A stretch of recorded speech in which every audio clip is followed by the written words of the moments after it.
Well, look, welcome to the first episode of the Retirement Living Your Way podcast. We've certainly received some great feedback from 4CRB, and we thought let's continue our conversation here today with Troy Theobald and Colin Bileski from 4CRB. For those of you that have listened to the show, you obviously understand we cover a lot of material, but sometimes we do actually run out of time, and we thought today what we'd like to do is take a little bit of a deep dive, ask a few additional questions and really get to the heart of, I guess, the advice process and what it can actually mean for clients.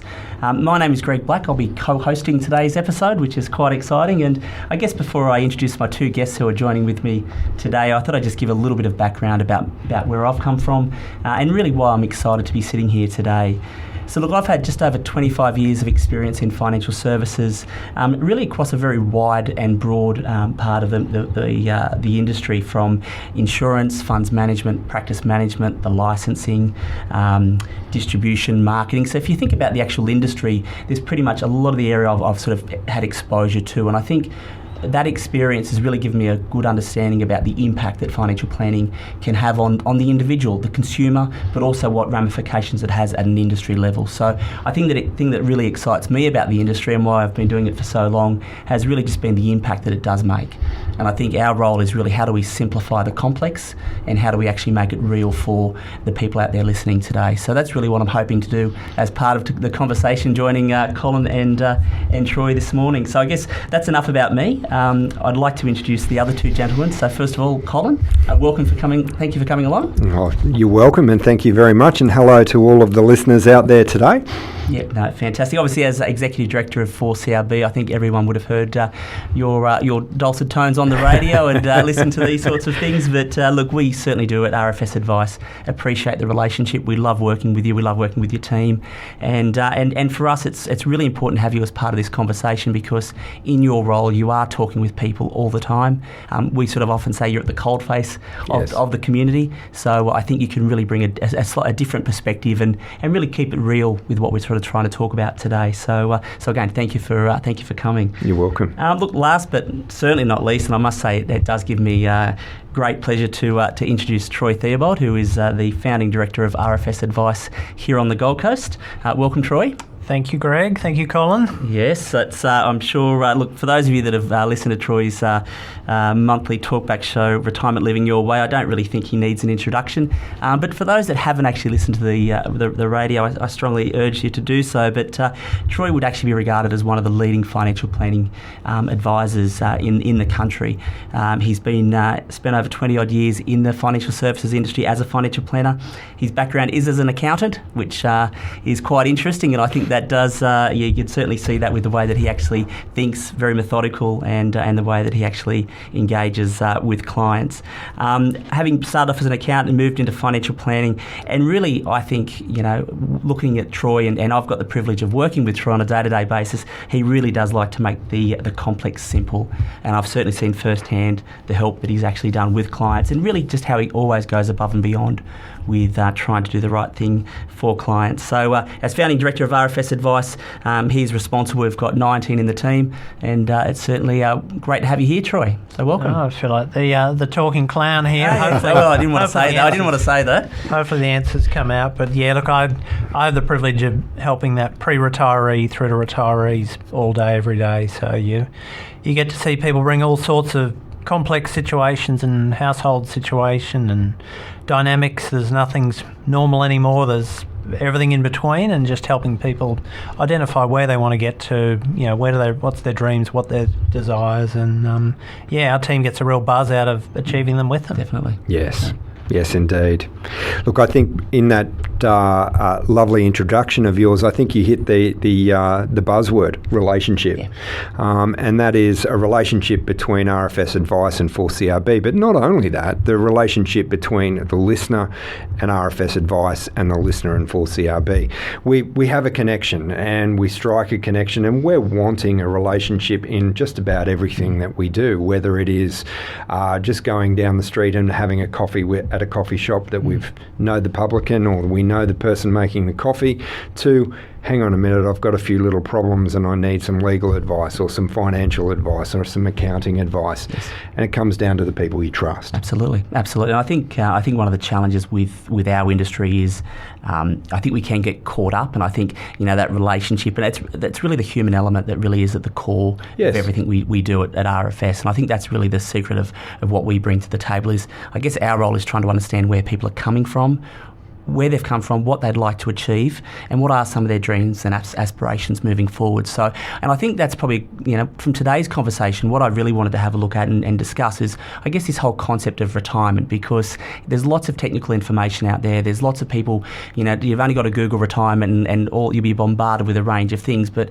if we put the technical to the side, I'm really keen, Troy and Colin, just to get your thoughts on the human aspect of it. And, Troy, you've had over 20 years of experience dealing with people going through that retirement journey.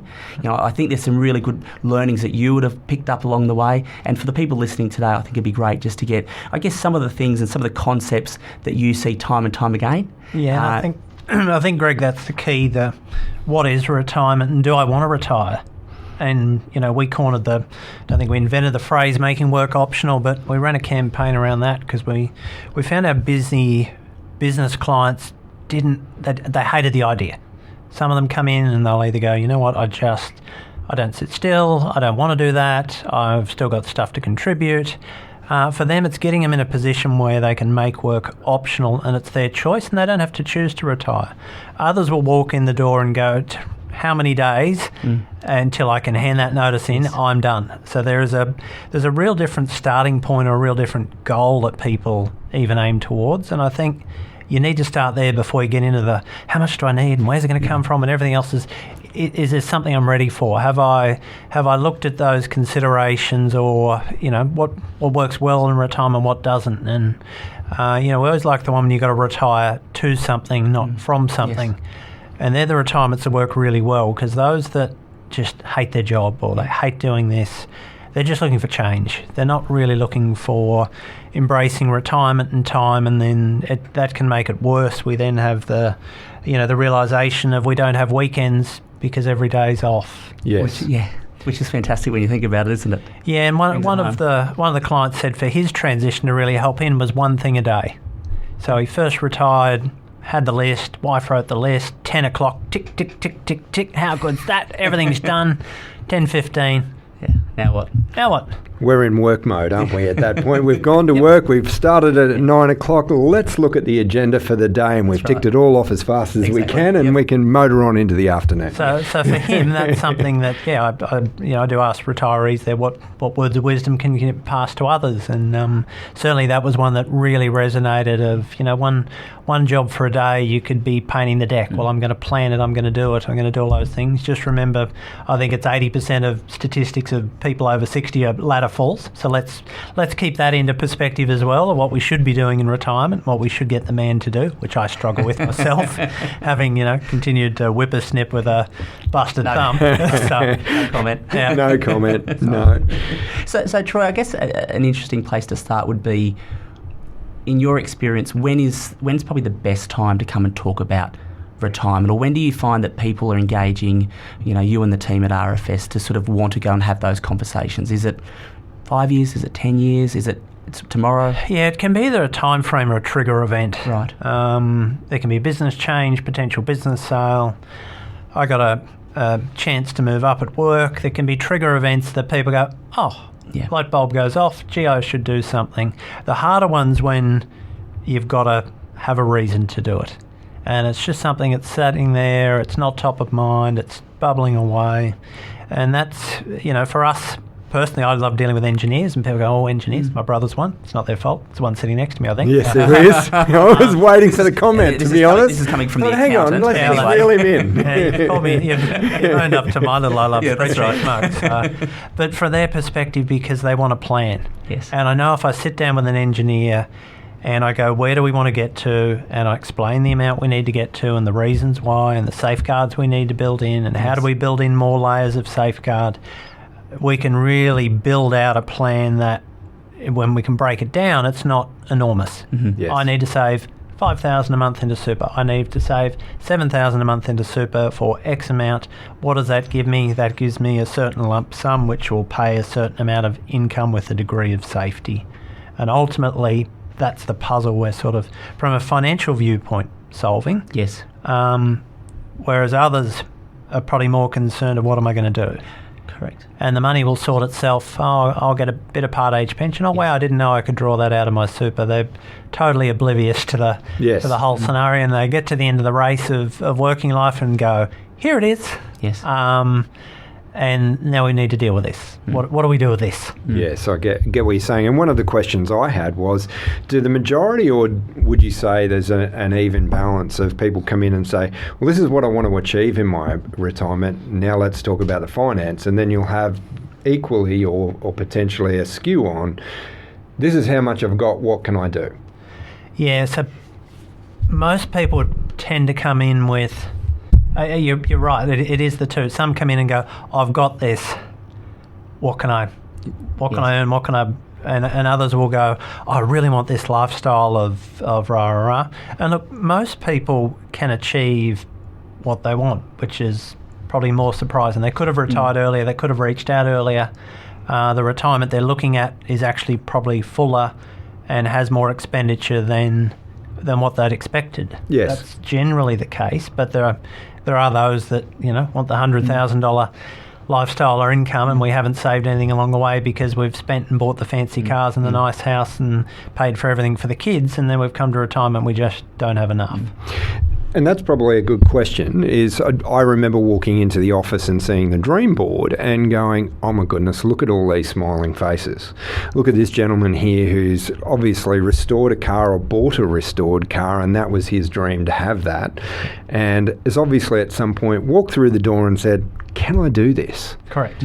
And you've gone, sat down, worked through a plan, looked at exactly what he needed to do to achieve it, and worked out when that's feasible. Correct. That's how it works? Correct. So something like that, there's some of those where, I can picture that exact client there with his little MG midget, which was his project, and was like, my dad's into historic cars, and lots of our clients are, but from that perspective, it's, well, what is that going to cost? Yes. Not in labour, not in time. What is your cost? And is that a project that's in budget? And if it is, then it's just, you've got time, and isn't it a wonderful project to fulfil that early part of retirement?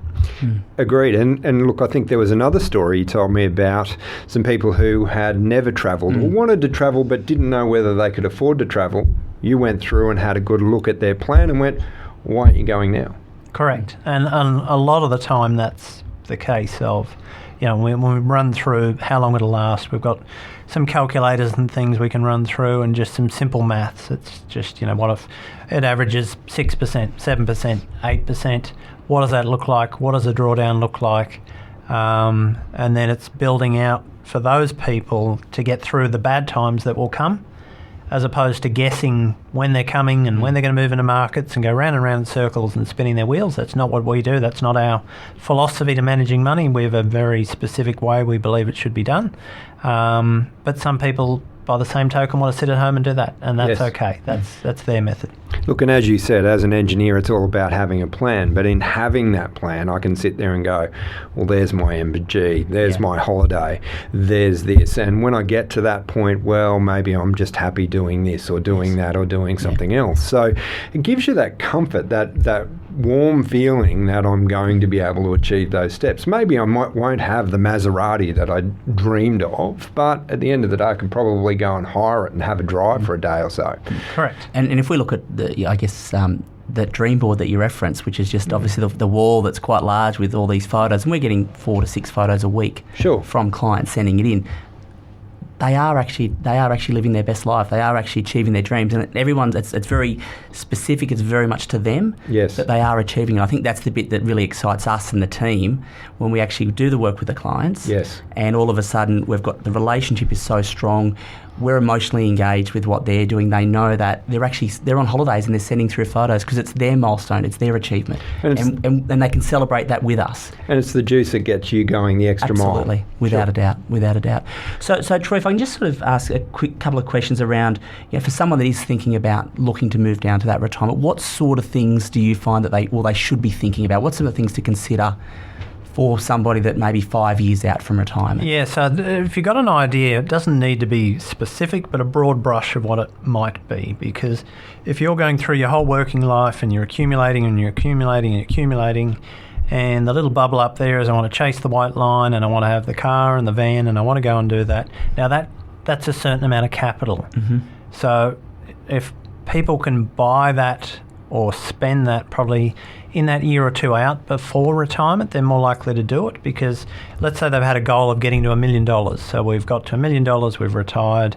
Oh, we want the van and the car. Oh, hang on, that's used to be whatever. Now that's 150 grand spent. Yep. Oh, hang on, I'm short before I start. And now I'm worried about how much income I'm going to take. Oh, should I do the caravanning? Should I do that? And it all unravels very quickly before it even starts. So that's not a good front to get on, whereas it might be we'd be sitting working with a client, and that's, I go back to the engineers. If I want, I can picture one engineer and he wanted an X amount of savings, several $1 million. What's the number, Troy? I want 150 grand a year. I'm like, well, we need to aim for $3 million for you, and we should be able to generate that. So $3 million is the goal. I want my boat, I want my car, and I want that there on top. Yep, okay, boom. That's exactly, he bought the boat, bought the car, bought the stuff, hit his $3 million, walked into work and went, I'm done. Literally, because that was the goal. Yep. And then went, it's your problem now. Okay. So we're now moving that line backwards. We're not ready to retire. We should be going and having a discussion about retirement's coming up. This is what I want. This is what I need. Where am I going to go? And you might be saying, just delay a year. Correct. Go and earn that wage for one more year, and that's achievable. It might be 2 years. Yeah. But again, in a lifetime of working, that's not a big deal. No, you'd rather work 12 months more now at early retirement than be constantly struggling for income throughout retirement.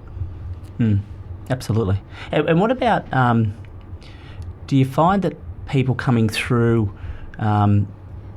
those that may not have sufficient, they may have got to a point, and there's a lot of people out there that have got, a lot of their value or assets are actually tied up into the family home. So do you find those sorts of conversations sort of tend to come into part of the planning about, look, I've got, my house is pretty much my sole asset. I've got a little bit of money in super. I might have been a little bit late putting it in. Yes. I haven't got the asset base. What sort of things would you sort of consider? And yeah, for those, that's really making sure that, we spoke about on one of the shows this week around having the MyGov, making sure you're getting your government benefits, making sure that sort of base income's covered.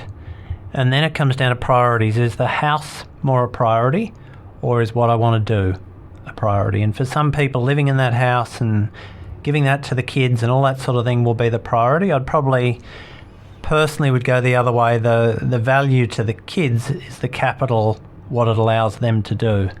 The four walls don't really do a lot. The house doesn't do a lot. It's what does that help the kids do? That 200,000, that 300,000, that 500,000, that eventual bequest down the line that helps the kids and grandkids. That's what really makes a difference. And people get caught up on the physical asset of it. And it's an emotional decision at times, and that's an emotional journey in a nutshell. The entire retirement conversation, I would imagine. And even this month, I was talking to clients there, and they're lovely waterfront home, and it's big and it's double story, and they've got all this room, and they're like, we've been here a long time, should we move, and that sort of thoughts, and these are people that are not used to having back neighbours. They're not used to having people around them, and that's probably one I would just caution people on. Colin and I have mentioned that on a few shows, that people going from that into a unit with a body corp, with people around, you open the door, Billum area there. Right there. Some people love that, some people won't. Yes. So it's really working out how do you balance that. Yes.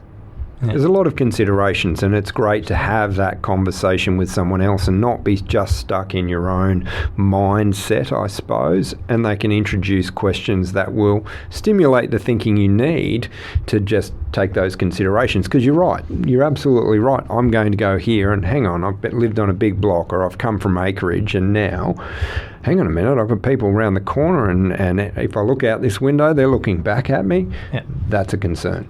Yeah, so all those considerations, and there's no right or wrong, because for everyone it's their own journey. It's also recognising if you make that decision, you can move again and undo that, or move on from that as well. I've got, one client I can picture there at the waterfront, sold that, went into a townhouse and realised, hang on, when I'm upstairs in my townhouse, I can now hear 60 conversations of every household around me. I don't like this. Yes. And they took the bold move to then move to a single story unit, looking out without anyone looking in, and absolutely love it. So we're happy with the move off waterfront for maintenance and all those sorts of things, but it was the second move was the one that gave them the joy and what they were looking for. Yeah.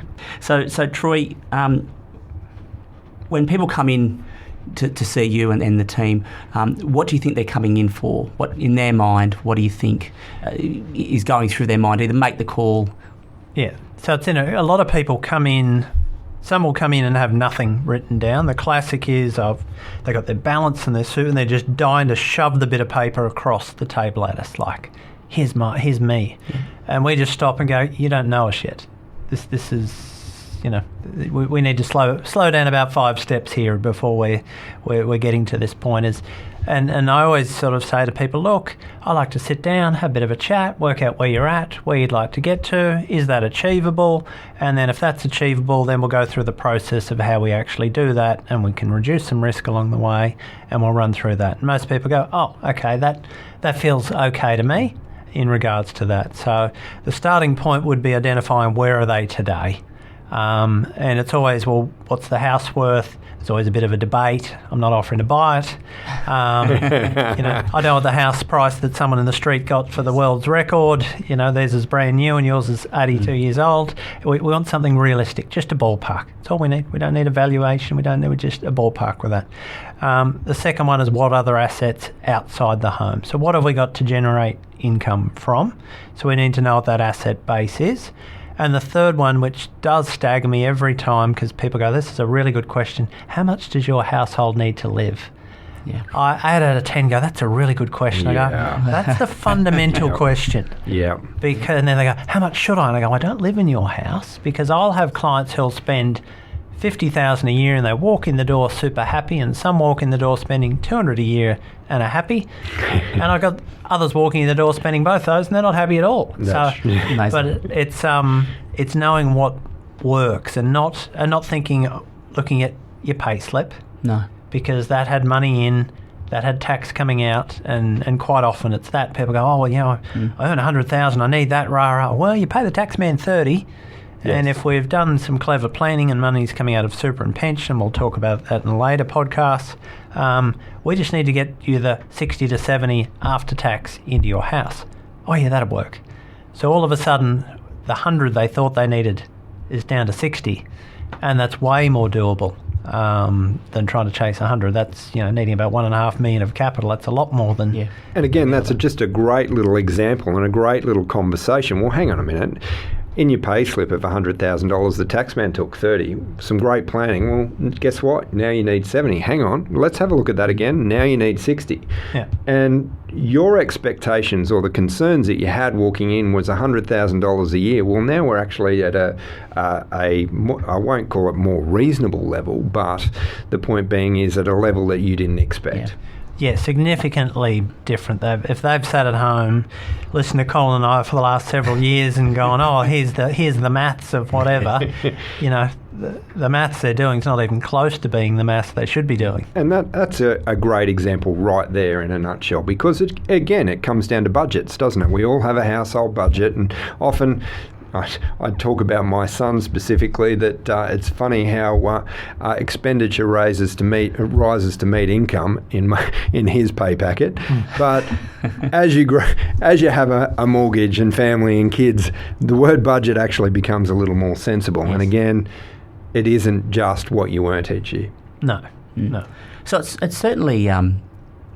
Because I think a lot of people don't come in and see us or don't engage and don't get advice because I think there's just this massive hurdle. Yes. I think there's a fear, and I think it's the fear of the unknown because, I'll see people come into the office and I'll see them meet with Troy and the other team and you can sort of nearly see the relief after they've walked out. It's nearly the clarity that we're able to provide gives them an understanding of that current situation. Yeah. And as you said, it's very conversational. Like we had someone send an email to the team the other day saying, I want to send in all my information. He attaches my spreadsheet. This is my financials. And we've gone, whoa, look, just park that to the side. Yes. Come in, let's have a chat. Let's see what you want to achieve, where you want to go. And then we can see whether we can help you. So again, it's a little bit different than what people probably think. Yes, that's right. It feels like going to the accountant. Here's all my financials. What can I do? Yeah. No, that's not the point we want to get to. No, and it's none of this is about product or things. And look, the way planning has moved to, it's very transparent from a fee perspective because we can tell you what that fee will be. Yes. Do you want this service? Here's what this service will be. It'll be all this stuff we're talking about and more. And that's the cost. And as a consumer, you can decide, yes, I'm happy to pay. Yes.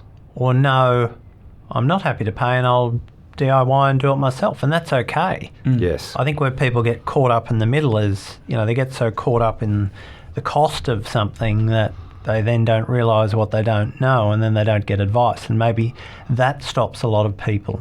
I did have someone we met and they've obviously spoken to a number of advisors and that over the years and reached out for advice but never taken it on board because this fee or the thought of paying someone, yes, they've just got an aversion to, and that unfortunately is, it's the case of anything. The builder doesn't fix my house for free. My gate still falls down unless I pay the builder to come and fix it. It's just looking at, because it's not a tangible something they can touch. Correct. I think that's where some people have an aversion, which is fine. That's where industry super fits. That's where all these things fit to fill the niche. It's a broad enough offering out there for everyone. So you read all this anti this and anti that. We're not anti any part of the industry. They're all people's approach. You want a self-managed super fund, DIY, individually managed. We'd call ours individually managed. We don't care whether it's a self-managed super individually managed. We're just going to help you manage your situation for your outcome, see you each 6 months, make sure you're on track. And when life pops up, uncertainties, we're going to be there for the good days and the bad days. That's our offering. That's what it's going to cost. If people don't want that and they're happy to go online and just see their super as a balance, that's fine as well. And that's the perfect example right there, Troy. You were saying earlier that, people will, the concern is, they're going to charge me a fee. What am I actually getting for that? But the simple little example that you had there before, I've managed my finances all my life. I've earned money, I've done this, I've got superannuation, I've bought houses and so forth. That simple little example of running through, well, how much do you actually need? And this is going to help you do that. Or here's some tips and tricks and you actually need a little bit less, is exactly what you're getting the advice for. As the hurdles or the successes come along, we're here to help you with that too. And those things managed properly mean that you go further. Correct. And look, the industry's gone from an industry to a profession. And I think people had an experience maybe in the past and they're anchored to that. Now, I had a lady in about a month ago who said, I go and see the super person once a year, and said, well, what happens? Well, they walk in and there's your balance, there's what I returned, and walked out the door. And I'm like, okay, there doesn't seem a lot of value to me in that. Our conversations with clients, I just ran from the office with one with Josh, was around where they're at, how they're going, how's the house, are they on track, comfortable living there. They know if anything happens health-wise, either ring Troy and Josh and we're a phone call away and look, we'll help and sort it. That's what they're wanting. They don't care about the product or the login. But that's, a lot of people unfortunately have experienced that and gone, gee, I'm paying these fees and all I'm getting is a product. Well, you probably just could have bought a cheaper product if that's what you wanted. Yes. You mentioned there an industry to a profession. Define that specifically in your head. Look, when I started a long time ago, and in accounting and moved into financial planning, I was the most qualified with an accounting degree, so it didn't have that. Now, our staff have got their planning degree, they've got their masters, they've sat in the room with myself or Darko, one of the other partners. They've been doing this for probably 3, 4, 5 years in the background before they even get into the room with a client, let alone, whereas have a second chair. Why is that? Just so you get better outcomes, because there's so many little intricacies and things that are important. Someone will pick something different up in a conversation, and the same as this. Why does a podcast with 3? I went, because you're going to ask different questions, because I do this all day, every day, and I'm used to being the one on the other side extracting it. Yes. Whereas I need someone to ask the question of exactly that as, what do you mean by that? Now, I know, you asked me that many times with things, Colin, can you explain that in more detail? And I think, did I think? Well, no, I explained it at Troy Speed, which is, because I've done this a million times over. Sure. So the 1,000,001 seems okay when but for that person, they're experienced for the first time. Yes. And that's the lens that, you've got to keep. That's right. I think that's probably the point. They're walking through it for the very first time. And again, there's all those little hurdles that you've overcome, or you've got ways around, and you go, yeah, that's simple. Well, they've sometimes built it into a monumental issue. And again, there are solutions, maybe not the perfect solution that you're looking for, but it's a better solution than what you had before you walked through the door. Correct. Yeah. And I wouldn't mind taking the conversation back a little bit. We spoke about the dream board. Yes. And the photos and clients coming through, and retirement should be an exciting time in a person's life. Yeah, sure. They've worked very, very hard and they've accumulated, and then they ultimately want to enjoy it. So, Troy, you made the comment before, what if there are no weekends, just days, which I think's a fantastic sort of way to look at it. What sort of things have you seen clients do? Because you've sort of been in the box seat with planning to get them there. And this is a great conversation, because this is the bit that you should be focusing on and go, now, how do I get there? That's right. I want to go. Exactly. And the classic, I like golf. I go, great. But you're not going to play golf 7 days a week. We do have some of our clients that give it a good nudge. Yes. I know someone sitting across from me that probably wouldn't mind playing 7 days a week, Troy. Yeah. And pickleball. Pickleball's been this massive, because people played tennis, it was hard on their knees, it's hot, it's outdoors. Pickleball, it's shorter, it's sharper. People have been able to really embrace that. It's having something that you enjoy doing, but it's also got to fill a certain amount of time. Now, some people will go, I want to go around Australia. Now, some people enjoy the planning more almost than the trip. Yeah. Because the planning is the researching and the travel and the thought and all those sorts of things, so that, wow, when I actually get there, I want to go and see this in this place, and I want to go see this and that. So they've filled not only the 2 months they're away, they've probably filled the 6 months prior, just absorbing. They're the people at the caravan show asking Bill and Mary, have you been to there? Have you been to there? Sure. And that's where you see why that works as a community there of people caravanning and parking together, because they're just wanting to extract ideas of different things they can do. That gives them different goals. But yeah, the travels we did a show on that and go, people want to travel. Okay, well, if she wants to go overseas and you want to travel around Australia, they're different travel. But you can't travel every day. So and some people go for longer. Like we've had one client who, they've got the camper van over in the UK, and they'll go for 3 months, and then they'll store it and come back. Now they came to Australia and then did a caravan, and we did a show with them and we did a seminar in the office. And why did you do that? And they said, well, in Australia you need the car. So you need to park the van and you need the car to go everywhere, because that's in Australia. Whereas overseas in the UK, you park the van sort of walking distance on the outskirt of everywhere, because they're set up to do it.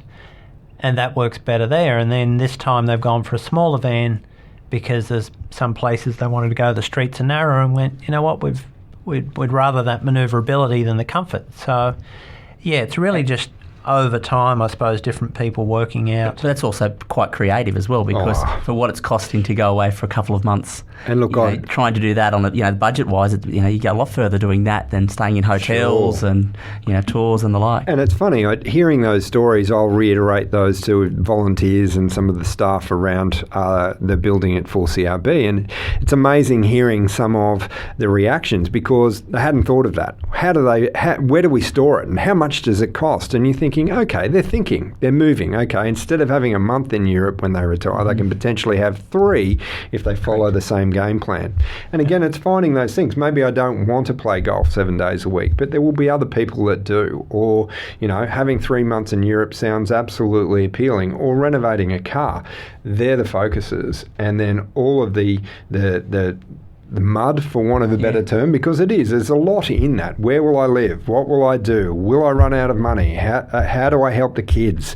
All of those sort of topics come into that equation and hopefully don't get in the way of, I'm going to have 3 months in Europe. Correct.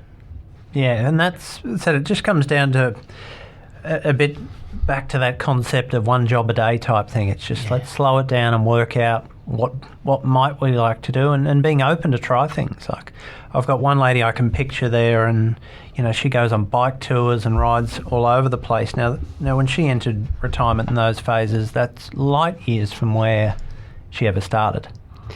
That would be a very interesting conversation, as how she went from day one to I now hike everywhere or ride everywhere. That's fantastic. Absolutely. So, Troy, as we say in the show, in summary, we've had a lovely conversation today, but we've talked about a lot of things. Yeah, and look, today I just wanted to be a nice broad topic and a broad brush, and then we can go into, specifics over 50s, over 60s, 5 years out, 10 years out, first 10 years of retirement. But this was really designed to get people thinking about different ideas, different concepts they may have considered, may not have considered. And then how do you take that next step, which is the key to get some help, to raise awareness, to identify what's important. And that's really where working with your advisor works. At RFS Advice, we're there for those that want to reach out as well. Happy to do that. All of the shows that we've recorded over the last several years are actually on our website for free. All that information, go to 4CRB and get those information. You can read it, you can press play. Listen away. The market wraps, even though they might be not as up to date, the latest ones there at the end of each month are absolutely fantastic. The number one statistic I've always loved is how much does it cost to send a container around the world. But it's funny how that's the one. We don't want to talk about oil. We don't want to talk about where the S&P ended up. That container price, that was a fantastic stat. We tracked the cost of timber for a while through COVID there. That was, but then that got boring, which is good because it meant it came under control. Look, going back to this in a nutshell and trying to look at it from a helicopter point of view, the focus, while this is a lot of mud, is the way I like to call it. There's a lot to consider, a lot to think about, a lot to, oh dear, that's really hard, I'll deal with that another day. The focus is you retire for a third of your life in some respects, and that should be fun. That should be exciting. That should be something that you look forward to. You've got grandkids to deal with and travelling and all the things that you dreamt about doing once you finished work. Making sure you've got an adequate plan, making sure that you know where you're going and what you're doing and what you can afford, and when you're going to stick that into the plan, because eventually, you're going to slow down, you're potentially going to go into care, hopefully you don't get some sort of illness, and you want to make sure you kick those goals. Yeah, absolutely, and that's it, just breaking it down into that. Who do we reach out? What should we ask? What questions should we ask? And also, what should it feel like? Because that's the key. If you go somewhere and you don't get a good feel, that's spot on. Go somewhere else. That's not.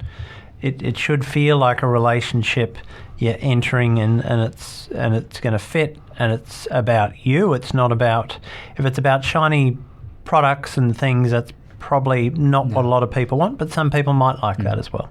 Look, I think the point is that I love a dream board, and I love that people are sending in photos of the dreams that they're actually achieving, or the travel that they're doing, or sending emails in and saying having a lovely trip, and you guys are just celebrating with them along the way. Absolutely.